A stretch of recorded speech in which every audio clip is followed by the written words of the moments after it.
그 중요한 그 공직에 계시는 이렇게 많은 분들 앞에 뵙게 돼서 정말 영광이고요. 짧은 시간이지만 제가 성의를 다해서 좀 말씀을 드리도록 하겠습니다.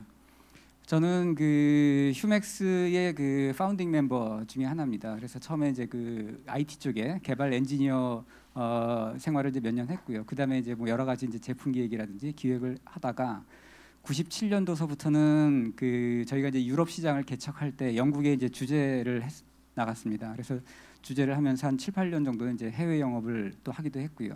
그러다가 이제 2005년서부터는 이제 혁신 활동이라고 하는 또 이제 그 내부 오퍼레이션 수준을 높이는 활동을 또 한 7, 8년 동안 했고, 그래서 계속 이렇게 뭐 저희 이제 커리어를 바꿔오면서 자의반 타의반 여러 가지 이제 경험을 하게 된 그런 이력을 가지고 있습니다. 그다음에 오늘 제가 무슨 각도로 말씀을 드려야 될지는 잘 모르겠고요. 저희가 이제 성장했던 그 과정을 한번 좀 짧게나마 말씀을 드리고, 거기서 이제 어떤 부분이 이제 참고가 되실 수 있는 부분이 있으면 참고를 하셨으면 좋겠습니다. 먼저 저희가 이제 국내에 이렇게 많이 알려져 있지는 않기 때문에 잠깐 저희 이제 회사 상황을 좀 보겠습니다. 저희가 이제 89년에 창업이 됐습니다. 89년 창업될 때는 벤처기업이라는 용어 자체가 없었고요. 그저 중소기업이라고 하는 이제 그런 용어밖에 없을 때 이제 창업을 했고, 그러다가 이제 그 97년에 이제 코스닥에 이제 상장을 했고, 그때부터 이제 또 셋탑박스를 개발해서 전 세계에 이제 팔기 시작을 하면서 해외 시장을 좀 먼저 개척을 했습니다. 그래서 지금은 이제 판매 국가가 한 100개 정도가 되는 그런 상황이 되겠습니다. 그 다음에는 카인포테인먼트라든지 기타 이제 그 관련되는 그 주변 제품군으로 사업 영역을 지금 확장을 하고 있습니다. 그러면서 저희가 지금 현재 그 매출은 올해 한 1조 1천억 정도 될 것 같은데요. 국내 매출은 한 3% 뭐 이런 정도밖에는 안 되고요. 주로 한 40% 정도는 미국 시장, 그 다음에 한 30% 정도는 유럽, 또 나머지 30%는 이제 중동하고 아시아 이런 쪽으로 이제 그 거의 대부분을 이제 그 글로벌 마켓에 팔고 있는 그런 상황이 되겠습니다. 그래서 해외 법인은 한 10여 개 정도가 있고, 해외 공장도 한 5-6개 정도가 있고요. 그래서 판매 국가는 한 100여 국가 정도가 되는 그런 정도 상황입니다. 뭐 오늘 말씀드릴 주제는 제가 요약을 해보니까 이제 몇 가지 되는데요. 뭐 요겁니다라고 말씀드리기보다는 제가 이제 쭉 이제 말씀을 드리면서 뭐 이런 포인트 있습니다 이렇게 진행하는 그런 순서로 가겠습니다. 그 저희가 그 창업을 할 때 그 이제 7명이었었는데 다 그 한 연구실 출신이었어요. 그래서 여기 이제 보시는 그 권욱현 교수의 이제 같은 제자입니다. 거기 이제 한 연구실에 있는 그 선후배 한 7명이 이렇게 창업을 하게 됐는데, 창업을 하게 된 배경을 이제 잠깐 말씀을 드리면은 이분이 원래는 그 수학적인 이론으로 해서, 그러니까 이론 위주의 논문을 이제 많이 쓰셨던 분이었었습니다. 그래서 80년대에 이제 교환 교수라는 그런 기회를 통해서 이제 스탠포드에 한 1년 정도 갔다 오셨어요. 근데 그때 가셔서 상당히 많은 그 임프레션을 좀 갖고 오셨던 것 같아요. 근데 그때 그 느끼셨던 게 그 대학과 그 사회 또 기업이라고 하는 것이 같이 이렇게 협동을 하면은 이런 그 큰 시너지가 나올 수 있구나라고 하는 거를 굉장히 이제 많이 느끼고 오셨던 것 같습니다. 그것이 이제 그 스탠포드와 그 실리콘밸리로 되는, 그래서 지금 이제 그 클러스터라고 하는 그런 형태의 아마 이제 효시인 것 같습니다. 그리고 그 상황을 제가 좀 자세히 좀 알아보기 위해서 책을 하나 이제 봤었는데, 그게 이제 밑에 그림이 나와 있는 그 HP 웨이라고 하는 책입니다. 저거는 이제 HP라고 하는 유명한 그 IT 기업 아시죠? 그 중에 한 분인 그 공동 창업자 중에 한 사람인 데이빗 패카드라는 분이 이제 쓰신 책인데, 그분이 또 지도 교수가 있었어요. 프레드릭 털먼 교수라고 하는 이제 지도 교수가 계셨고, 그 지도 교수가 받았던 그 임무는 뭐냐면은 좋은 학생들이 자꾸 동부로 간다. 그러니까는 서부에 이런 좋은 학생들을 좀 붙잡아 놓을 수 있는 방법이 뭐가 없겠느냐.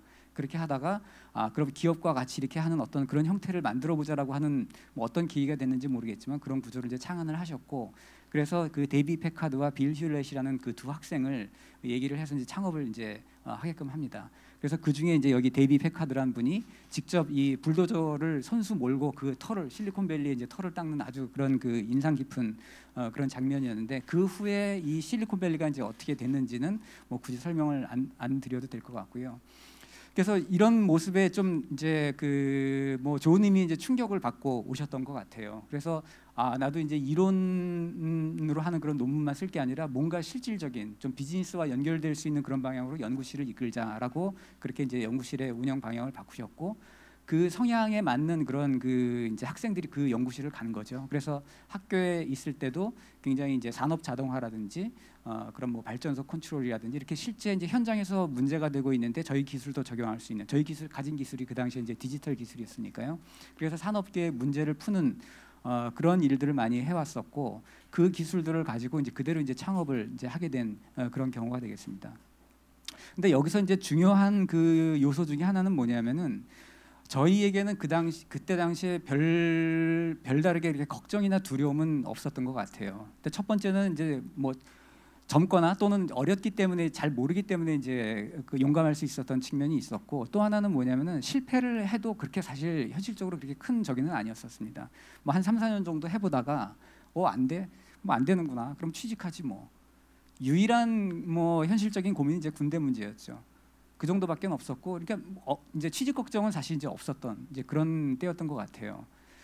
그래서 제가 볼 때는 이것은 굉장히 이제 좀 중요한 요소라는 거죠. 그러니까 굉장히 지금은 짜여진 그런 구조에서 단선적인 그런 커리어를 가야 되잖아요. 그래서 이제 예를 들면 이제 뭐 원볼이면 그냥 바로 아웃이 되는 아웃이 되는 것 같은 그런 거고 몇 년 정도 학교를 졸업하는데 뭘 하다가 뭐 왔습니다라고 하게 되면 뭐 그렇게 좋아하진 않잖아요. 또 본인도 그런 용기를 내기는 굉장히 지금 어려운 상황이죠.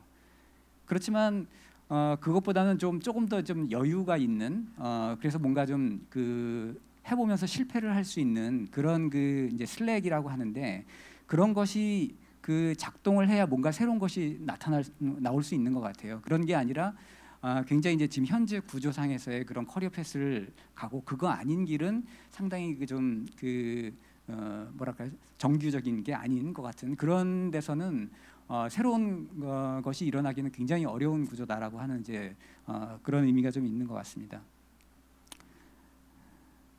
그리고 이제 저희가 그 당시에 그 이제 어떤 방향으로 갈 거냐에 대해서 이제 고민을 많이 했는데 그 저희가 가진 기술은 이제 디지털 기술이었어요. 그런데 이제 대부분의 많은 이제 벤처에 대한 가이드라든지 뭐 여러 군데서 이제 지적을 하는 것은 기술만 믿고 이제 그 기술을 발휘하기 위해서 시장을 나갔다가는 백발백중 깨진다라고 하는 것이 이제 지금은 이제 많이 지금 얘기가 되고 있는 그런 부분이었는데요.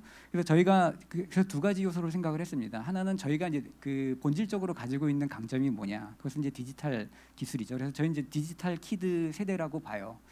근데 이것이 이제 그 다음으로 가게 되면은 예를 들면 이제 뭐 인터넷 키드 가 되죠. 그다음에 이제 또 모바일 키드. 그래서 이거는 제너레이션별로 그런 강점들은 바뀌어 나가기 때문에 각 그 자기가 자라왔던 환경 또는 그 환경에서의 강점이 뭔지는 조금씩 이제 변해 나가죠. 그래서 이미 이제 디지털 키드라고 하는 것은 이제 뭐 더 이상의 강점은 아니지만 당시에는 이제 좀 그 유니크한 그런 강점이었었고 두 번째는 이제 저희는 그렇다 치고 저희를 둘러싸고 있는 환경의 강점은 뭐냐 이것을 이제 절대로 이제 무시할 수가 없지 않습니까? 근데 그 당시에는 이제 한국이 그 양산에 대해서는 상당히 이제 국제적인 그 경쟁력을 갖고 있었기 때문에 가전이고 양산이고 그러면은 이 두 가지를 교집합이 될 수 있는 부분에서 우리의 그 이제 비전을 세워보자라고 해서 결국 이 두 가지를 섞어서 이제 디지털 가전이라고 하는 이제 비전을 세웠습니다.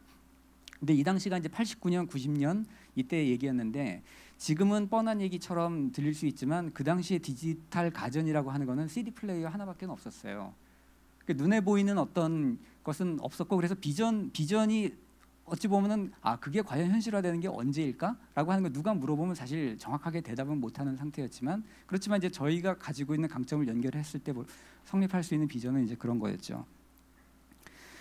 CD 플레이밖에 없었습니다. 근데 그 여기서 이제 중요한 포인트는 그 세렌디피티 같은 그런 거 같아요. 그러니까는 이 세상은 우리가 원하는 의도대로 우리가 연역적으로 분석을 해서 접근한다고 해서 그대로 이제 돌아가는 건 아닌 거죠. 굉장히 이제 그 의외의 뜻밖의 이제 즐거운 그런 그 발견을 하는 것들이 있어요. 그것이 이제 뭐 사업하시는 선배님들 얘기 들어보면 한 3번 정도는 기회가 오는 것 같다. 뭐 이런 얘기도 하시고 그렇게 전혀 생각지 못했던 뜻밖의 이제 기회들이 옵니다. 근데 그때 그것이 뭐였는지를 알아채는 것이 굉장히 중요한 것 같아요. 그것이 더구나 이제 그 기술을 베이스로 해서 시작한 그 스타트업들한테는 그런 그 마인드셋을 갖도록 한 이게 굉장히 중요하고, 사실은 어찌 보면은 그런 친구들은 멘토가 또 필요할 수도 있어요. 그래서 누군가 이거는 이런 의미다라고 이렇게 번역을 해서 얘기해주는 그런 멘토, 이런 분들이 좀 많이 필요할 수 있습니다. 그래서 저희도 한 3번 정도에 걸쳐서 이제 그런 기회가 있었던 것 같아요. 처음에 그 여기 보시면 이제 건인이라고 그 이제 표시가 있고 그 밑에 이제 기계가 하나 있지 않습니까? 이것이 이제 뭐냐면은 공장 자동화에 쓰이는 그냥 그 자동화 장비예요. 근데 여기 그 가운데 보시면 조그만 이제 모니터가 이제 하나 있는 게 보일 텐데, 그러니까 카메라로 찍는 거죠. 그래서 부품들이 이제 제대로 왔는지 이렇게 부품을 제대로 옮겨 놓거나 검사를 하는 그런 기계였는데, 이 화면에 이제 그 숫자를 띄우고 이렇게 자막을 띄워요. 그래서 저희가 가진 이 기계가 가진 기능 중에 뭐 이런 것도 있습니다. 그래서 한 10가지를 적으면 제일 끝에 10번째 자막도 올라갑니다. 뭐 이런 걸 한 거예요. 근데 시장에서 반응은 의외로 자막에 대한 문의가 굉장히 많이 온 거예요. 그래서 그때 이제 때마침 이제 캠코더가 많이 보급이 되면서 뭐 환갑잔치, 돌잔치 이런 거 할 때 동네 비디오 샵에서 이제 그걸 찍어주고 그럼 뭐 결혼을 이렇게 밑에 자막을 띄워줘야 되잖아요. 그때 자막비 한 3천만 원 정도 했어요. 근데 그거를 이제 컴퓨터에 보드에 꽂으면 50만 원 정도 해결할 수 있는 그런 자막기를 한번 장난스럽게 정말 해봤습니다. 근데 그게 꽤 팔렸어요. 근데 그 다음에 그게 또 어디로 응용이 되냐면은 갑자기 하루는 출근을 했는데 한 2분, 전혀 저희하고는 분위기가 다른 이제 2분이 오셔가지고 우리는 부산에서 올라왔다 그래, 어제 하루 자고서는 아침에 되자마자 온 거다라고 해서 제가 바로 그날 부산 잡혀가지고 부산으로 같이 갔습니다. 그분들하고. 그래서 봤던 게 뭐냐면 부산 광안리였고 그게 바로 우리나라 1호 노래방이었어요. 그래서 500원짜리 동전을 넣으면 하나를 이제 한 곡을 할 수 있는데 사람들이 줄을 뭐 한 200m씩 쓰는 그런 상황이었죠. 그래서 저희가 만들었던 그 자막기가 그 노래방에 자막을 뿌려주는 이런 쪽으로 갔고, 저희는 그건 이제 업소용이죠. 근데 그거는 이제 저희는 그걸 가지고 또 이제 가정용을 또 만들었습니다. 그러니까는 이게 세렌디피티 같은 거예요. 저희가 전혀 의도하지 않았지만 시장과 마주쳤을 때 그게 뭔지를, 그다음에 우리가 거기서 할 수 있는지를 이제 그 생각을 좀 플렉시블하게 했던 거죠. 그렇지만 저희 비전에는 정확하게 맞아들었어요. 저희가 이제 노래방을 할 때 굉장히 내부적으로도 왈가왈부가 많았죠. 야, 우리가 노래방 기계 같은 걸 하려고 창업을 했니? 라고 하지만 우리의 비전에는 너무나 이제 훌륭하게 맞아 떨어졌던 거예요. 그래서 그 시장은 더구나 지금 하이테크가 가면서 정말 어떤 부분들이 시장의 그 니즈를 건드리게 될지는 모릅니다. 그래서 사전에 기획을 하고 뭐 3개년 계획, 5개년 계획, 마켓 조사하는 이런 것들이 굉장히 안 들어맞아요. 그래서 기술을 가지고 있지만 그것이 그 시장에 적용되는 케이스는 굉장히 다양하고 때로는 전혀 이제 예상도 못했던 그런 이제 그 조우를 하게 되는 경우가 많죠. 그래서 그런 것들을 이제 잘 알아볼 수 있도록 사실 굉장히 좀 유연한 사고 방식이 좀 필요한 것 같습니다.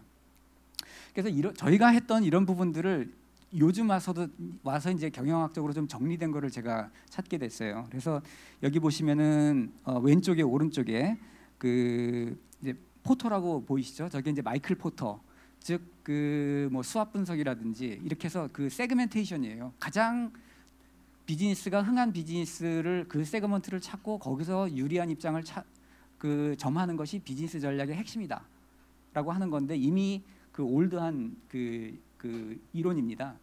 그 시장 세그먼트라고 하는 것은 매우 다이나믹하게 바뀌고 있어요. 그다음에 그 세그먼트에서 잡히지 않는 굉장히 다른 채워지지 않은 또 세그먼트도 굉장히 많습니다. 그래서 이런 그 연역적인 방식의 분석은 굉장히 이제 들어맞기가 어려운 그런 그 이론이고요. 그다음에 이제 피터스, 그 오른쪽 위쪽에 보시면 탐 피터스죠. 저것은 핵심 역량을 이제 잘 활용하면 된다는 거예요. 우리 회사의 강점은 뭐냐? 저희 뭐 예를 들면 디지털 기술, 그걸 가지고 잘 활용하면은 성공할 수 있다. 이런 쪽으로 이제 전략의 그 어떤 트렌드가 또 바뀌기도 했고요. 그다음에 이제 아래쪽에 맨쪽에 보시면은 뭐 민츠버그 이렇게 돼 있지만 그것은 이제 두 개를 합하는 것이 가장 좋은 전략이다.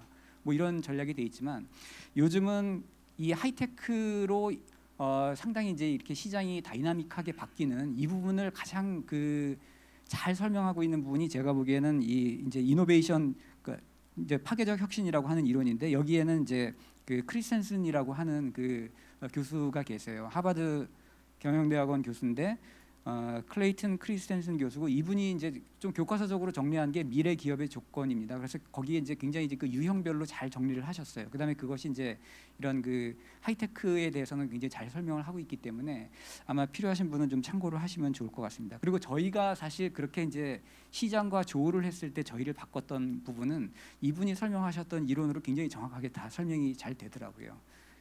그래서 저희가 이제 그렇게 좀 체감을 했었고요. 그러면서 이제 그 글로벌하게 이제 저희가 이제 진출을 이제 하는 시기가 아까 이제 97년서부터 제가 영국에 이제 가기도 했었고요.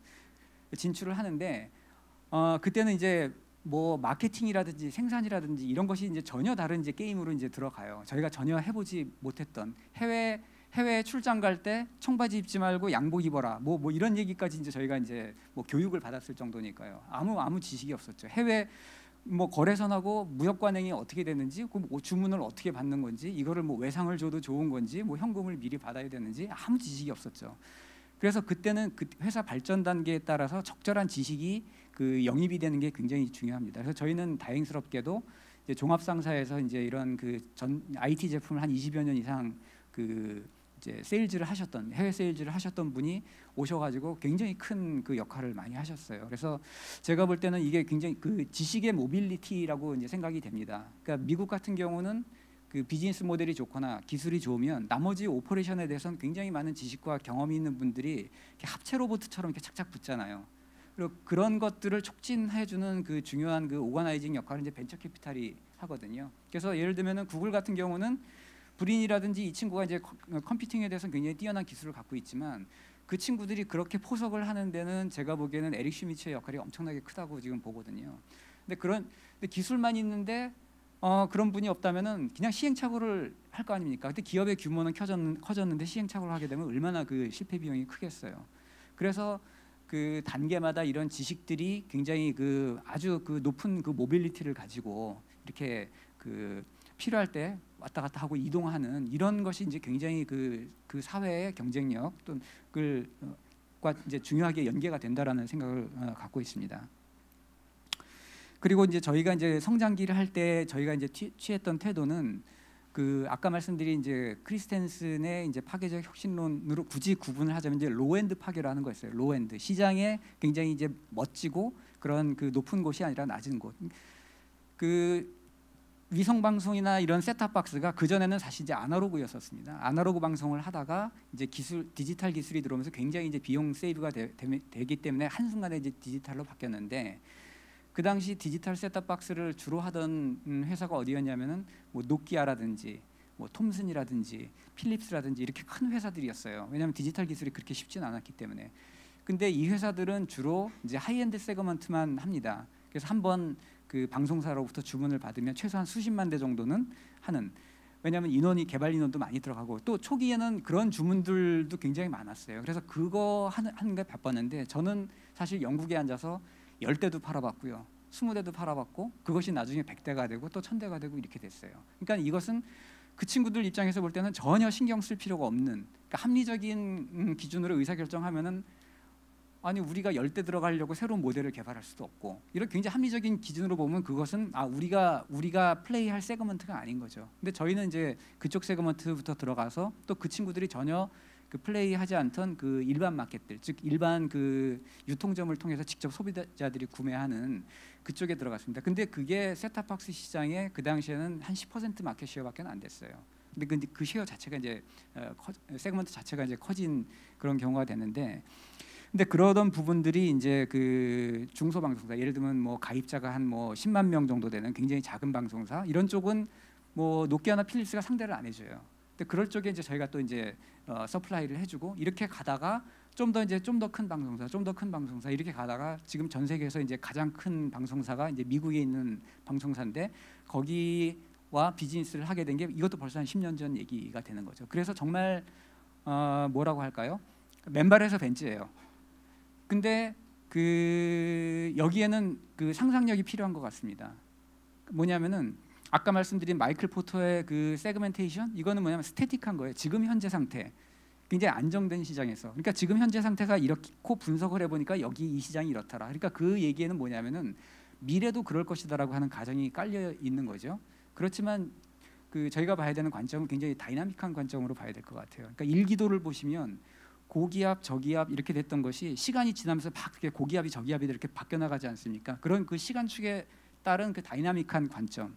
그래서 지금 저희가 플레이했던 일반 마켓 또는 이런 중소 방송사 또는 거기서 서플라이했던 서플라이어가 그 상태로 머무르는 게 아니죠. 그것이 점점 이제 성장하고 커집니다. 예를 들면은 검색 같은 거.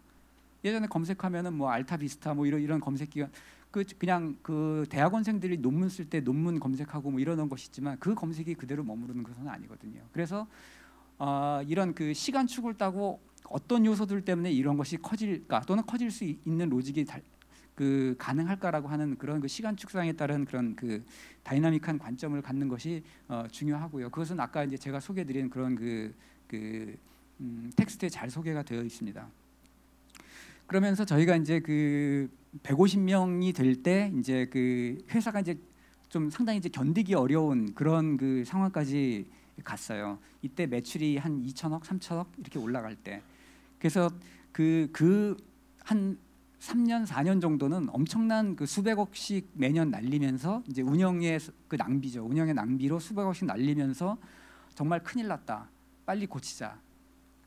근데 3년 최소한 피지컬리 3년 이상의 시간은 걸리는 그런 작업을 이제 할 수밖에 없었는데 그런 그 성장통이 오는 시기가 매출과 관계없이 150명 정도인 것 같습니다. 어떤 그 회사든 간에. 그래서 제가 이제 여기에 관한 책도 쓰고 그것 때문에 뭐 강연도 이제 몇 군데 다녀봤는데 신기한 것은 120명 정도 있는 회사에 가서 얘기를 해보면 실제로 그런 현상이 거의 없어요. 그리고 얘기를 하면 저런 일도 있을 수 있겠구나라는 정도로 이제 받아들이는데 180명 정도 있는 회사에 가서 얘기를 해보면은 나오는 질문 보면은 그 이상 수백 명 있는 회사랑 똑같은 그 질문이 나옵니다. 그래서 제가 보기엔 150명이라고 하는 것이 굉장히 이제 중요한 분기점이고 거기에 대해서는 또 우연히도 그 던바 넘버라고 하는 게 있어요. 그 영국의 이제 사회학자죠. 던바 넘버.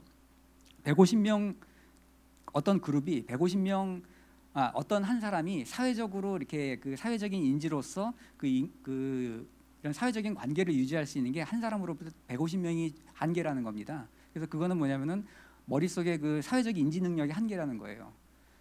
그래서 우연히도 이제 비슷한 숫자인데 그래서 그 150명 이전까지는 굉장히 이제 그 아름아름하는 그런 그 소프트한 그런 그 조직 구조로 가는데 150명이 넘어가는 순간 완전히 바꿔줘야 됩니다. 그렇지 않으면은 그냥 두부를 그냥 쭉 올려 싸놓으면 그냥 짜부가 돼서 무너지잖아요. 사실 그거랑 똑같은 현상이 벌어집니다. 그래서 그 부분을 이제 극복하는 것이 이제 굉장히 이제 중요한 단계였고 저희가 이제 그 글로벌 시장에서 그런 큰 이제 커스터머들하고 상대를 할 때 거기서 이제 요구하는 그 오퍼레이션 수준이라고 하는 것은 정말 그 뼈를 깎는 노력을 요구할 정도로 굉장히 이제 높은 수준을 요구하거든요. 그래서 그 부분을 따라가기 위해서 엄청난 그 시행착오도 많이 했었고 그런데 다행히 저희는 이제 그 시장 자체가 이제 커지는 때 그거를 했기 때문에 몇 년간 그렇게 많은 이제 비용 손실을 겪으면서도 사실은 이제 살아남을 수가 있었죠. 근데 그 시장이 이제 좀 그 성숙 시장으로 가면서 또 조직은 준비가 안 돼 있는 상태에서 그런 일을 당하면 굉장히 이제 어려운 상황으로 갈 수가 있습니다.